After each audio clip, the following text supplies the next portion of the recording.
నమస్తే, health talks with Vijitha కార్యక్రమానికి స్వాగతం. ప్రస్తుతం మనతో పాటు ఉన్నారు gastro hepatologist doctor Kavya Dendukuri. ఇప్పుడు వారితో మాట్లాడి మరిన్ని విషయాలు తెలుసుకుందాం. Hi ma'am. హలో అండి. మ్యామ్, చలికాలంలో ఎక్కువగా చిన్న పిల్లల విషయంలో వస్తే చాలా జాగ్రత్తలు తీసుకోవాల్సి ఉంటుంది. లేదు అని అంటే కనుక ఏదో చిన్న చిన్న జలుబులు, దగ్గులు ఇలాంటివి ఎక్కువ వచ్చే అవకాశం ఉంటుంది. రాగానే చాలామంది ప్రతిసారి సిరప్లు ఇవన్నీ వాడటం ఎందుకు అని చెప్పి విక్స్ అని, శాస్త్రీ బామ్ అని రకరకాలుగా ఇవి రాస్తూ ఉంటారు పిల్లలకి, అరిపాదాలకి, చేతులకి, వీటన్నిటికి కూడా. నిజంగా ఇది కరెక్టే అంటారా ఇలా రాయటం అనేది?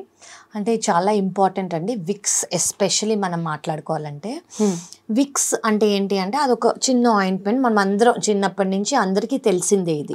సో అందులో ఏముంటుంది, విక్స్లో ఏంటంటే క్యాంఫర్ అంటే కర్పూరం ఉంటుంది, అందులో ఎసెన్షియల్ ఆయిల్ కూడా ఉంటుంది.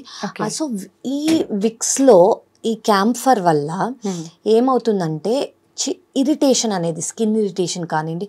సో ఫస్ట్ తెలియాల్సింది ఏంటంటే చాలామంది ఓన్లీ అవుట్ సైడ్ స్కిన్ కాకుండా నేసల్ అంటే లోపలికి కూడా అప్లై చేసుకొని స్టీమ్తో పాటు దాన్ని పెట్టుకుని ఆవిరి తీసేసుకోవటాలు అలా చాలా చేస్తారు. అసలు అది ఎక్స్టర్నల్ యూస్కి మాత్రమే అని ఫస్ట్ మనకు తెలియాలి. సెకండ్ థింగ్ ఏంటంటే ఈ క్యాంఫర్ వల్ల కొంతమంది కిడ్స్కి అంటే పిల్లలకి విక్స్లో ఉన్న క్యాంఫర్ వల్ల, కర్పూరం వల్ల ఫిట్స్, ఎపిలెప్సీ వచ్చే అవకాశం ఉంటుంది. అందరికీ కాదు, ఎవరికైతే పడదు, క్యాంఫర్ ఎలర్జీ ఉండి, అంటే కొంతమందికి ట్రిగర్స్ ఉంటాయి. ఇప్పుడు ఫిట్స్ ఎవరికైతే వస్తుందో కొన్ని ట్రిగర్స్ ఉంటాయి వాళ్ళకి, సౌండ్, లైట్, ఎక్సెట్రా ఎక్సెట్రా, అలా చాలా ట్రిగర్స్ ఉంటాయి. క్యాంఫర్ కూడా ఒక ట్రిగర్ అనమాట వాళ్ళకి. సో ఇలా ఈ క్యాంఫర్ అనేది చాలా మందికి హెడేక్ కూడా వచ్చే అవకాశం ఉంటుంది. సో బేసిక్లీ ఏంటంటే విక్స్ వాడేటప్పుడు ఎక్కడ వాడుతున్నారు, జనరలీ పిల్లల కోసం వాడుతున్నారు అంటే ఇప్పుడు విక్స్ వేబర్ బేబీ రబ్ అని వచ్చింది, అందులో క్యాంఫర్ లేదు. అందులో ఏం చేశారంటే ఆలోవేరా జస్ట్ అది తీసుకొని దాంట్లో కోకోనట్ ఆయిల్ అనుకుంటా వాళ్ళు వాడేది. సో దానివల్ల క్యాంఫర్ లేదు కాబట్టి అందులో ఇరిటేషన్ అనేది తక్కువ, ఇరిటేషన్ కానివ్వండి, దానివల్ల ట్రిగర్ కానివ్వండి తక్కువ. సో కానీ అందరికీ అర్థం అవ్వాల్సింది ఏంటంటే జనరలీ కోల్డ్, కాఫ్ అనేది ఒక డిఫెన్స్ మెకానిజం. ఏంటి, బయట నుంచి ఒక వైరస్, బ్యాక్టీరియా వచ్చింది అనుకోండి, మన లంగ్స్లోకి వెళ్తుంది, మన బాడీలోకి వెళ్తుంది, మన బాడీ దాన్ని బయటకు పంపించేయడానికి ట్రై చేస్తుంది. సో దాని ద్వారా ఒక తుమ్ము కానివ్వండి, దాని ద్వారా సెక్రీషన్స్ బయటకు రావటం కానివ్వండి, దానివల్ల దగ్గు రావటం కానివ్వండి అవుతుంది. మనం వాటిని సప్రెస్ చేయొద్దు. ఓకే, అది న్యాచురల్, మన ఇమ్యూనిటీ బిల్డ్ అవ్వడానికి. సెకండ్, న్యాచురల్ మెకానిజం అనమాట. ఆ వైరస్, ఆ బ్యాక్టీరియాను, ఆ ఫారెన్ పార్టికల్ మన బాడీలోంచి బయటికి వెళ్ళిపోయే ఒక ప్రొటెక్టివ్ మెకానిజం. సో ఫస్ట్ మనం అది సప్రెస్ చేయకూడదు. సెకండ్ థింగ్ ఏంటంటే ఎప్పుడు రాస్తారు అంటే ఊపిరి సరిగ్గా తీసుకోలేదు అలా అంటే మరి కొంచెం దానికి మీరు ఇంట్లో ఆవిరి తీసుకో, nebulisation is a good thing. దాంట్లో విక్స్ లేసే అవన్నీ చేయకూడదు.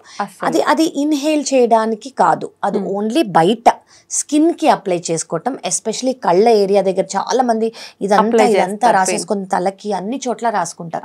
అసలు అవన్నీ చేయకూడదు. దానివల్ల ఇరిటేషన్, స్కిన్ ఇరిటేషన్, అసలు జస్ట్ ఎక్స్టర్నల్ గా అప్లై చేయడానికి మాత్రమే దాన్ని కనిపెట్టారు. దాన్ని మనం అలాగే యూజ్ చేయాలి. ఎస్పెషలీ పిల్లలకి 2 ఏళ్ల కన్నా తక్కువ పిల్లలకి మనం వాడుతున్నాము అంటే baby rub, Vicks baby rub అని ఉంది, అది సేఫ్, అందులో క్యాంఫర్ ఉండదు, దాన్ని ఖచ్చితంగా వాడుకోవచ్చు ఒకవేళ అవసరం అంటూ ఉంటే.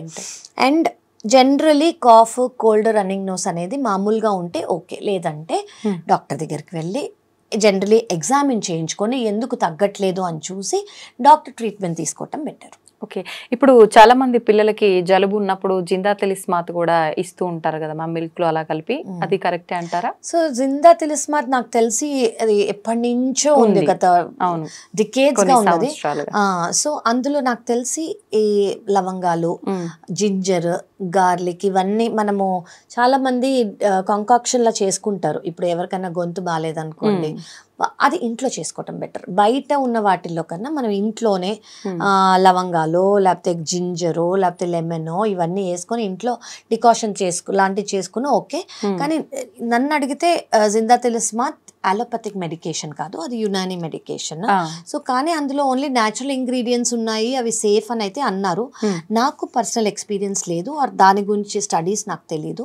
సో ఏదన్నా ఉంటే మీరు నోట్లో ఇచ్చేటప్పుడు ఆ కంటెంట్ ఏంటని తెలుసుకోండి ఇప్పుడు మేము ఇచ్చే అలోపతిక్ మెడికేషన్స్ అనుకోండి కొన్ని సంవత్సరాలుగా దాని గురించి స్టడీ చేసి ర్యాండమైజ్ కంట్రోల్ ట్రయల్స్ అని మేము చేసి 1000 మంది మీద అది అయ్యాక స్టడీస్ చేసి ఓకే అంటేనే మనం ఒకరికి ప్రిస్క్రైబ్ చేస్తాం ఆ టాబ్లెట్ వల్ల పాజిటివ్ ఏంటి ఆ టాబ్లెట్ వల్ల నెగిటివ్ ఏంటి ఇది ఎవరికి ఇవ్వచ్చు ఎవరికి ఇవ్వకూడదు అనేది మనం చేసే స్టడీ సో దాని తర్వాత మేము ఏదైనా టాబ్లెట్ ఇస్తాం సో అలా వీటి మీద ఉన్నాయా లేదా అనేది నాకు తెలీదు సో నేను జిందాతిలిస్మాత్ మీద నేను కమెంట్ చేయలేను మీరు ఏమన్నా జిందాతిలిస్మాత్ లా తీసుకోవాలి అనుకుంటే ఇంట్లో చేసుకోవచ్చు లవంగాలతో జింజర్తో లెమన్తో ఇవి మనమే ఒక డికాషన్ లాగా చేసుకొని గొంతుకి కొంచెం ఇదిగా ఉంటుంది కాబట్టి తీసుకోవచ్చు అయితే ఇప్పుడు మీరు అన్నారు ఆవిరి పట్టేటప్పుడు చాలా మంది ఇవన్నీ వేసుకొని ఆవిరి పడుతుంటారు వాటితో పాటు కొంతమంది పసుపు కూడా యాడ్ చేస్తారు నిజంగా ఆవిరి పట్టాల్సి వస్తే మరి ఇప్పుడు ఈ బామ్స్ ఇవన్నీ స్కిప్ చేయాలి అంటే వాటి ప్లేస్ లో ఏం వాడాలంటారు మామూలు నీళ్ళండి only water just water is మనం ఏం చేస్తున్నాము ఒక ఎయిర్వే అనేది బ్లాక్ అయి ఉంది కాబట్టి సెక్రీషన్స్ వల్ల మ్యూకస్ సెక్రీషన్ వల్ల ఆ ఎయిర్వేని కొంచెం పీలిస్తే వాళ్ళకి ఊపిరి సరిగ్గా తీసుకోవటం అవుతుంది దానికి నీళ్లు చాలు ఆవిరి చాలు దానికి ఆవిరి అనేది చాలు ఒకవేళ దానికన్నా ఎక్కువ అవసరం పడిందంటే సెలైన్ నెబులైజేషన్స్ అని ఉంటాయి అనమాట చిన్నవి ఇంత దొరుకుతాయి డాక్టర్ సజెస్ట్ చేస్తారు సో నెబులైజర్ లో సెలైన్ వేసేయటం మెడికేటెడ్ నెబులైజేషన్ ఎప్పుడు అవసరం అంటే వాళ్ళకి ఏదైనా కండిషన్ ఉంది డాక్టర్ ఎగ్జామిన్ చేశాక మనకు ఓకే ఇది ఇస్తే వాళ్ళకి చాలా కన్స్ట్రక్షన్ ఉంది చాలా కంజెషన్ ఉంది ఇది ఇస్తే వాళ్ళకి బెటర్ లేదా ఆస్తమా లాగా వచ్చింది లేదా వేరే కండిషన్స్ లంగ్ ఏమన్నా ఉన్నాయనుకోండి అప్పుడు మనం వేరే యూస్ చేసుకోవచ్చు లేదంటే మామూలు నీళ్ళు ఆవిరి తీసుకుంటే చాలు అయితే ఇప్పుడు చాలా మంది ఫుడ్ విషయంలో కూడా ఎక్కువగా కోల్డ్ తరచుగా వస్తుండే వాళ్ళు నేను ఈ పులుపు వస్తువులు తినను నేను ఇది తినను నాకు తింటే కోల్డ్ అవుతుంది అని చెప్పి చాలా రకాల ఆహార పదార్థాలు స్కిప్ చేస్తూ ఉంటారు నిజంగా ఆహారానికి కోల్డ్కి సంబంధం ఉందా ఒకవేళ ఉన్నా కూడా అవి స్కిప్ చేయాలంటారా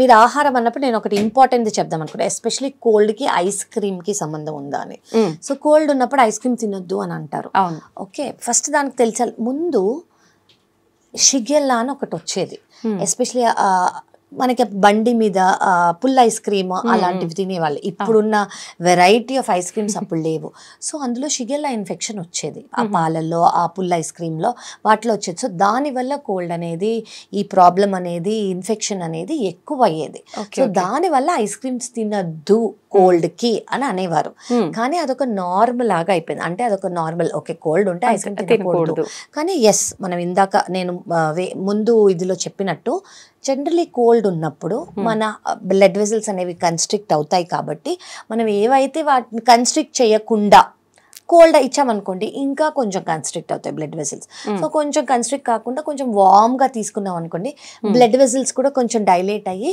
హార్ట్ మీద వర్క్ కానివ్వండి లంగ్స్ మీద వర్క్ కానివ్వండి కొంచెం తగ్గుతుంది సో ఐస్ క్రీమ్ అనేది ముందు రోజుల్లో సో ఇప్పుడు జనరల్గా కోల్డ్ పదార్థాలు అవాయిడ్ చేయటం కానివ్వండి అది ఎందుకు ఉన్న బ్లడ్ వెజల్స్ ఇంకా కన్స్ట్రిక్ట్ అవ్వకుండా ఇంకా కంజెషన్ అనేది ఎక్కువ అవ్వకుండా అయితే ఇప్పుడు ఈ జలుబు దగ్గు ఇలాంటివన్నీ మనకు వైరస్ల ద్వారానే వ్యాపిస్తుంటాయి కాబట్టి ఒకరి నుంచి ఒకరికి వచ్చే అవకాశం చాలా ఎక్కువగా ఉంటుందని అంటుంటారు అయితే ఇప్పుడు మనకు ఆల్రెడీ ఒక వైరస్ గురించి మనం వింటూ ఉన్నాము ఇంతకు ముందు ఒక వైరస్ గురించి చాలా ఇబ్బంది పడ్డాము దాని నుంచి తప్పించుకున్నామని అనాలి ఇప్పుడు మళ్ళీ ఇంకొక వైరస్ వచ్చింది దానివల్ల కూడా అంతే ప్రమాదం ఉంది అని కొంతమంది లేదు అని కొంతమంది అసలు ఏంటి మేడం ఈ వైరస్ వల్ల నిజంగా ఇబ్బంది ఉందా రాకుండా ఉండాలి అని అంటే ఎటువంటి జాగ్రత్తలు తీసుకోవాలి సో ఇప్పుడు మీరు అనేది హెచ్ఎంపీ వైరస్ గురించి ఈ హెచ్ఎంపీ వైరస్ అనేది 2001లో అంటే ఈ 2025 24 ఏళ్ల క్రితం దాన్ని కనిపెట్టారు ఓకే అది నెదర్లాండ్స్లో కానీ అది డిస్కవరీ అప్పుడు అయింది దానికన్నా ముందే దాని గురించి అందరికీ తెలుసు అది ఎగ్జిస్టెన్స్లో ఉండింది సో ఇప్పుడు కరోనా అంటే ఏంటి మనకు అది ఫస్ట్ టైం వచ్చింది దాని గురించి ఎవరికీ తెలియదు అది ఎలా ఉంటుంది దానికి ఎలాంటి ట్రీట్మెంట్ ఇవ్వాలి అది అలాగే ఉంటుందా పెరుగుతుందా దానివల్ల సైడ్ ఎఫెక్ట్స్ ఏంటి దానివల్ల డెత్ అవుతుందా మనకు అదేం తెలియదు కానీ మాకు హెచ్ఎంపీ వైరస్ గురించి ఎన్నో ఏళ్లగా తెలుసు సో ఇప్పుడు జస్ట్ అది లైమ్ లైట్ లోకి వచ్చింది అంతే సో హెచ్ఎంపీ వైరస్ అంటే ఏంటంటే నార్మల్ కామన్ కోల్డ్ లాగా ఇప్పుడు కామన్ కోల్డ్ కాఫ్ వచ్చిందంటే మీరు వ్యాక్సిన్ తీసుకుంటారా మీరు భయపడతారా ఇంట్లో పిల్లలకి అందరికీ వస్తూ ఉంటుంది పెద్దవాళ్ళకి వస్తూ ఉంటుంది మీరు దానికి భయపడరు ఇది అంతే సో జనరలీ కామన్ కోల్డ్ ఉన్నప్పుడు ఏమవుతుంది, 1 వీక్ కన్నా జ్వరం వచ్చింది, కామన్ కోల్డ్ వచ్చింది, కాఫ్ వచ్చింది అంటే ఫీవర్ అనేది 1 వీక్ కన్నా ఎక్కువ ఉంటే మేము ఎప్పటి నుంచో ఒక వైరల్ ప్యానెల్ అనేది చేస్తాం, అంటే టెస్ట్లు చేస్తాం. అందులో ఇన్ఫ్లుయెన్జా ఉంటుంది, హెచ్ఎంపీ వైరస్ ఉంటుంది, కాక్సాకీ వైరస్ అని ఉంటుంది, రెస్పిరేటరీ సిన్సిషియల్ వైరస్ అని ఉంటుంది, ఇట్లా ఎడినో వైరస్ అని ఉంటుంది. ఇది ఎప్పటి నుంచో మేము చేస్తున్నది, ఈ రోజు కొత్తగా చేసేది కాదు ఇది. సో దీని గురించి మాకు తెలుసు. ఇది వచ్చిన సెల్ఫ్ లిమిటింగ్ డిసీజ్, అంటే కాఫ్, కోల్డ్, కొంచెం ఫీవర్, వీజింగ్ ఏదైనా వస్తుంది, మీరు వచ్చి డాక్టర్ని ఒకవేళ కొన్ని రోజుల కన్నా ఎక్కువ అయింది, ఫీవర్ తగ్గట్లేదు అంటే వచ్చి డాక్టర్ని కలవచ్చు. అండ్ డాక్టర్ ఒకవేళ అవసరం ఉంటే మేము యాంటీవైరల్స్ ఇస్తాము, లేదంటే దానంతట అదే తగ్గిపోతుంది. అందరూ అంటున్నట్టు ఇది భయంకరం కాదు, దీనివల్ల డెత్ రేట్స్ ఇంక్రీజ్ అయిపోవటము ఇలా కాదు, ఎప్పటి నుంచో ఉంది. ఇది కామన్ కోల్డ్ లాగానే. కామన్ కోల్డ్కి మనం ఎలా భయపడమో, ఓకే వచ్చింది మనం ఉంటాము.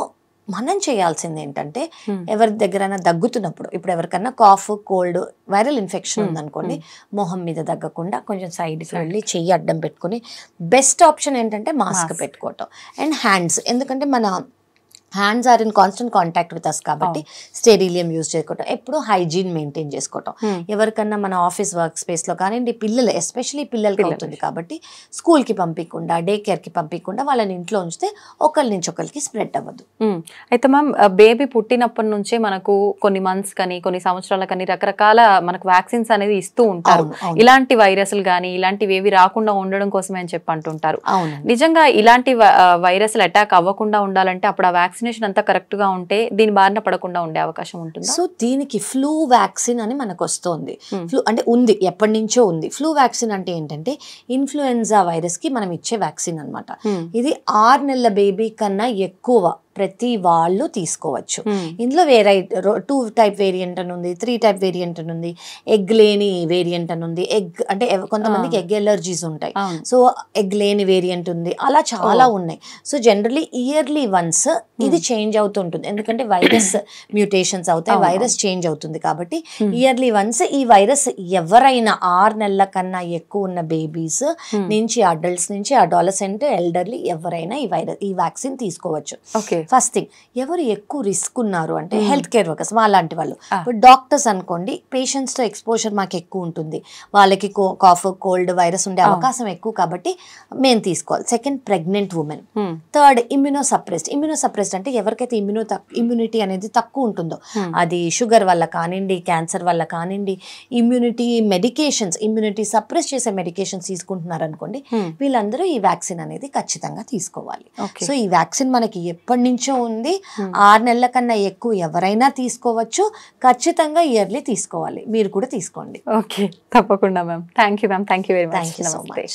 For more videos, please subscribe to iDream. Please subscribe to iDream. Please subscribe iDream. And please subscribe to iDream. For more videos, subscribe to iDream. please like, share and subscribe to the channel. Congratulations, iDream. Subscribe to iDream. Subscribe to iDream. So subscribe to iDream Media. iDream ki iDream team andarki huge congratulations. Please subscribe iDream Media. Please subscribe to iDream. Subscribe iDream. Please subscribe to iDream.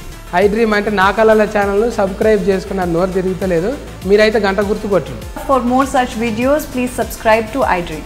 Subscribe to iDream. Please subscribe to iDream. Please subscribe iDream Media. Please do subscribe to iDream. Please subscribe to iDream Media. For best entertainment and information, please subscribe iDream. And don't forget to subscribe to iDream.